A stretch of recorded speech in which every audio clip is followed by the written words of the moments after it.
Bom dia, boa tarde, boa noite. Hoje nós vamos falar de um bichinho danado, mas eles não são de sobretudo malvado. A gente vai falar de bactéria, de vírus e de fungo, que estão espalhados por todo mundo. E vocês aí do Enem que estuda de noite e de dia, hoje é dia de estudar microbiologia. É a aula de hoje. Simbora.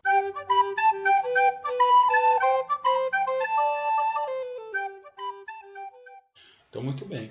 A primeira coisa que a gente pergunta é por que é importante estudar microbiologia? E vocês vão falar por que cai no Enem. Talvez é a principal preocupação de vocês agora. Mas os micro-organismos são fundamentais para a vida na Terra. Eles são fundamentais para a nossa vida. Por isso que é fundamental que a gente estude, conheça eles um pouco melhor.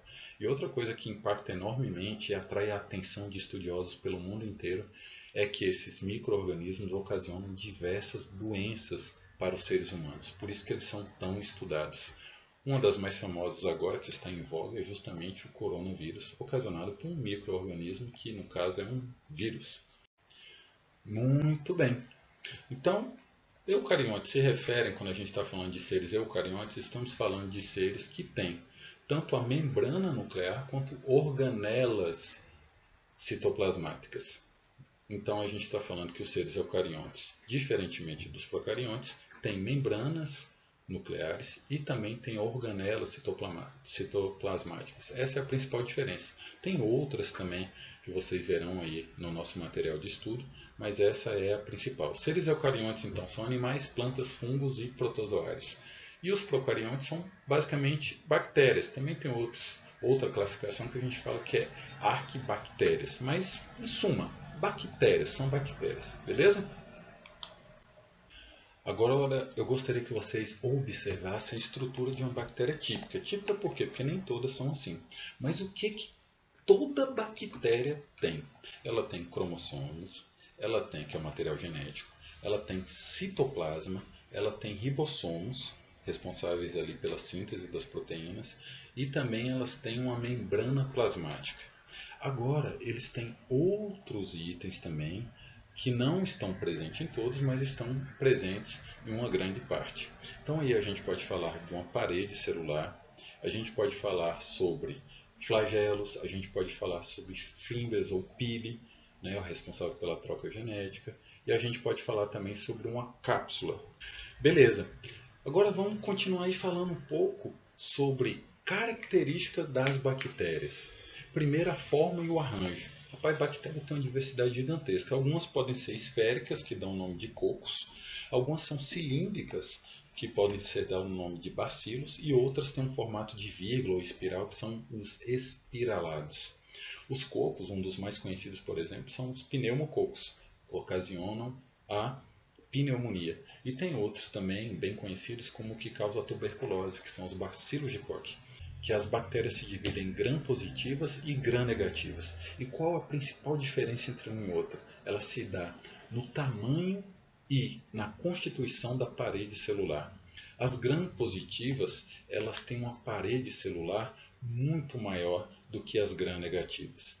No entanto, a gram-negativa tem uma parede celular com uma complexidade muito maior.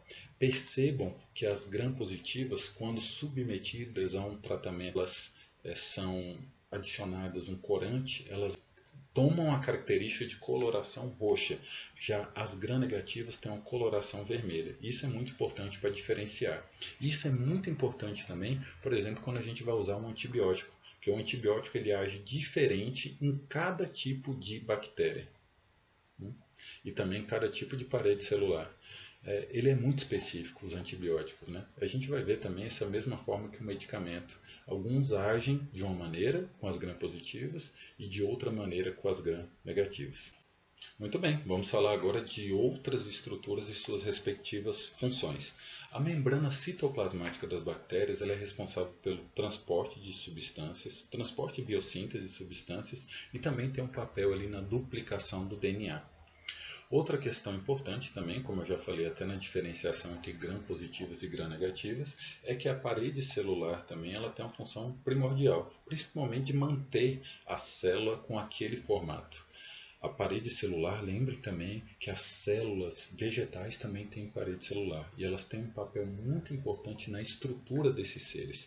Então, no caso das bactérias, se não houvesse a parede celular, rapidamente elas murchariam ou seriam destruídas. E esse é o mecanismo de ação de alguns antibióticos.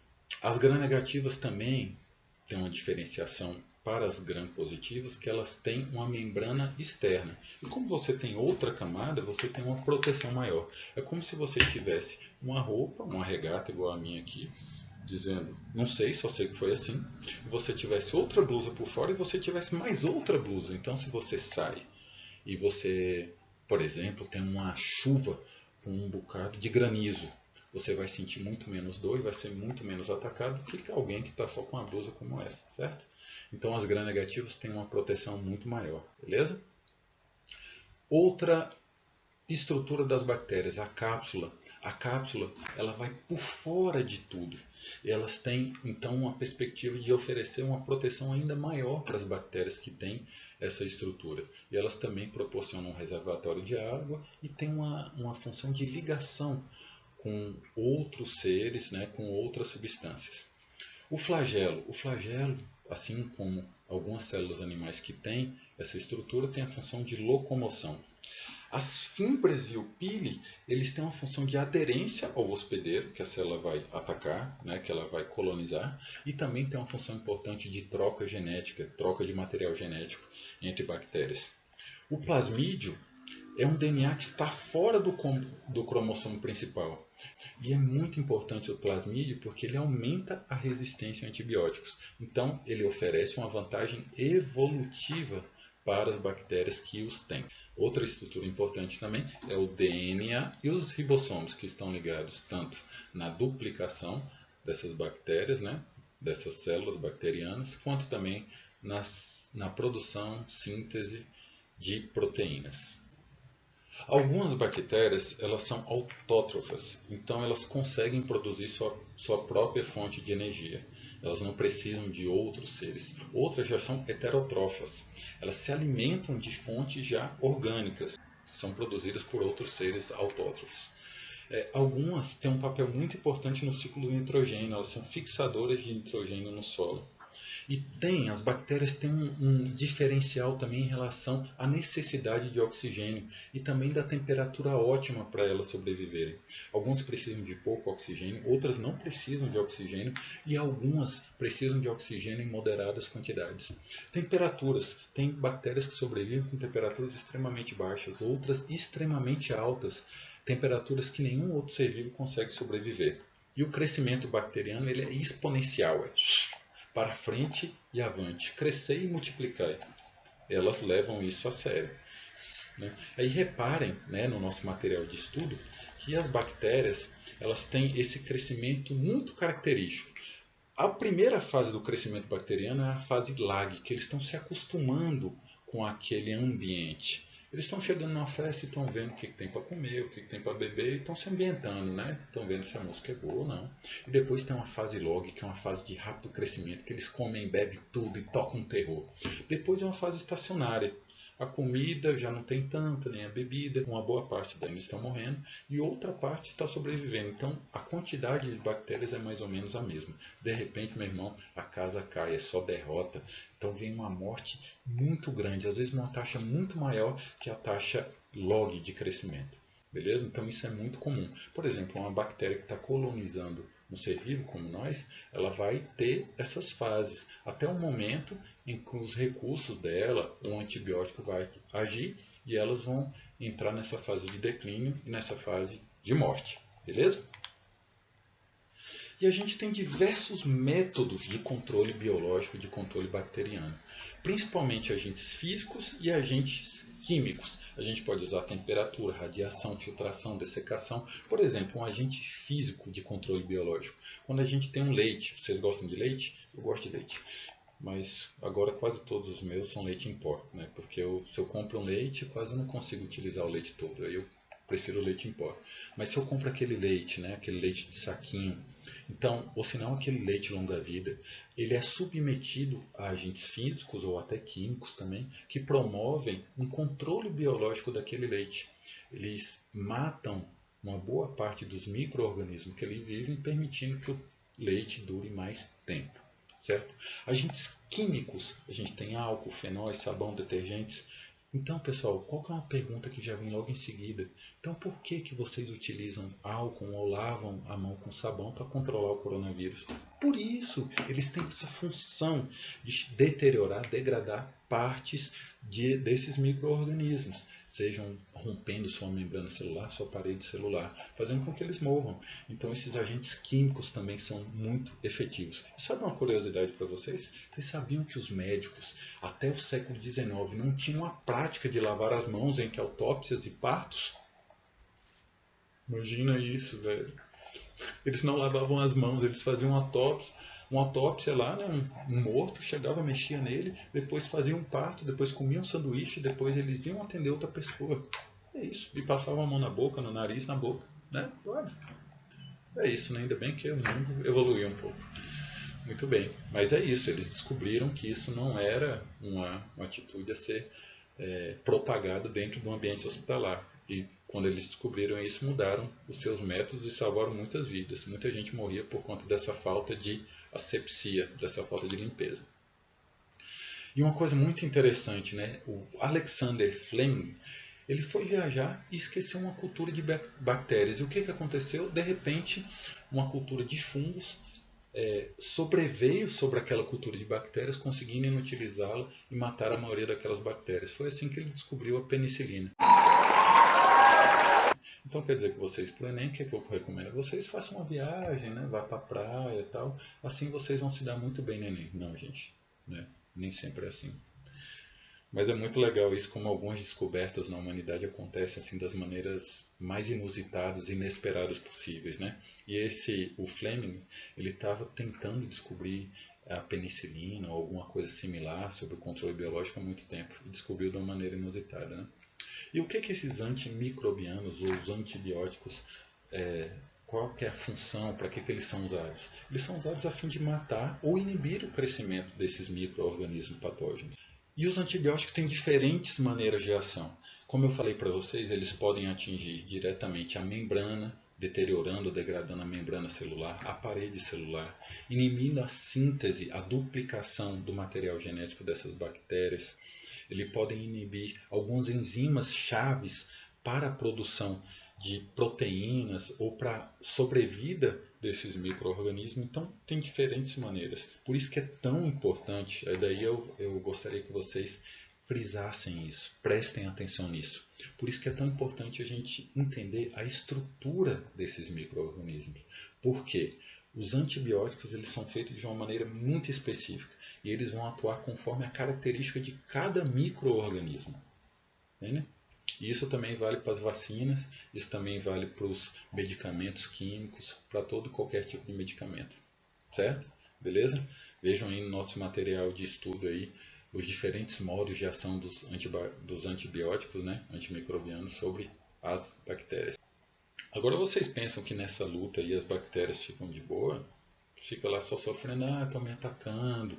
Negativo. Elas têm uma resistência ativa e muito feroz. Muitas vezes elas ganham a batalha, pelo menos por um tempo. Então eles têm um tipo de resistência que ela pode ser natural ou adquirida. E muitas vezes isso é devido a transformações genéticas.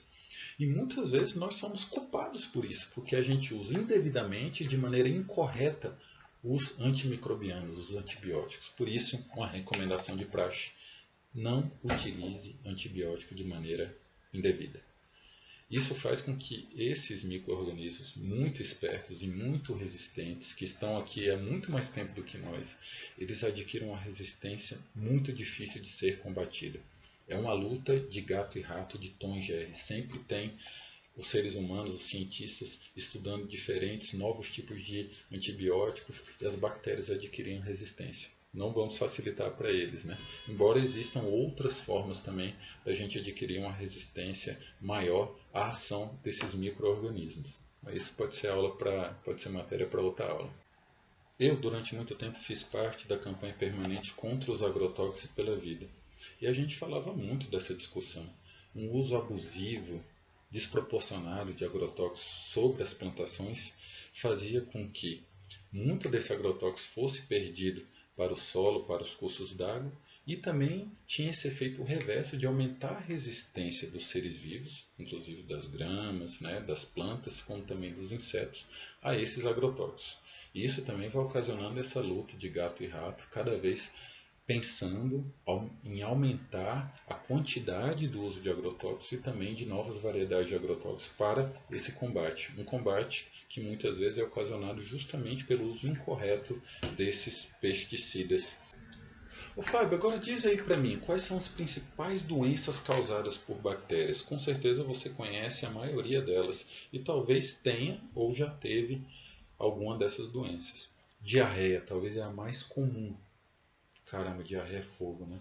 Eu tive uma de 2017 para 2018 que durou 5 dias. Eu fiquei só o pó da rapiola. Vocês já passaram por isso também? Pai, sufoco, hein? Outra também bem comum é pneumonia. Também já tive. Meningite. Essa ainda bem que eu não tive, mas é uma doença seríssima que atinge as meninges.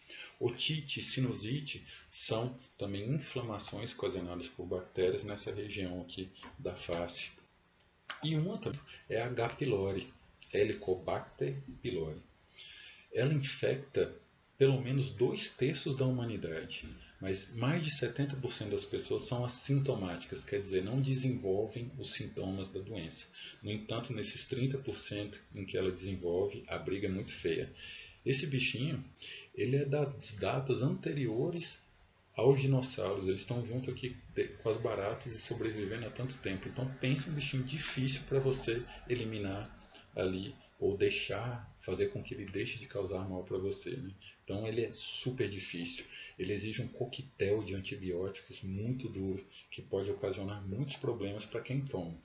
Então essas são algumas das doenças aí, né? Algumas só das doenças causadas por bactéria que volta e meia pode cair aí na sua prova, mas eu tenho certeza que você agora vai estar muito mais esperto e vai saber exatamente responder essas perguntas aí caso elas caiam, beleza? Depois a gente vai mandar exercícios relacionados aí a micro-organismos para vocês exercitarem o que vocês estão vendo aí nos vídeos, beleza? Até a próxima, galera. Um abraço.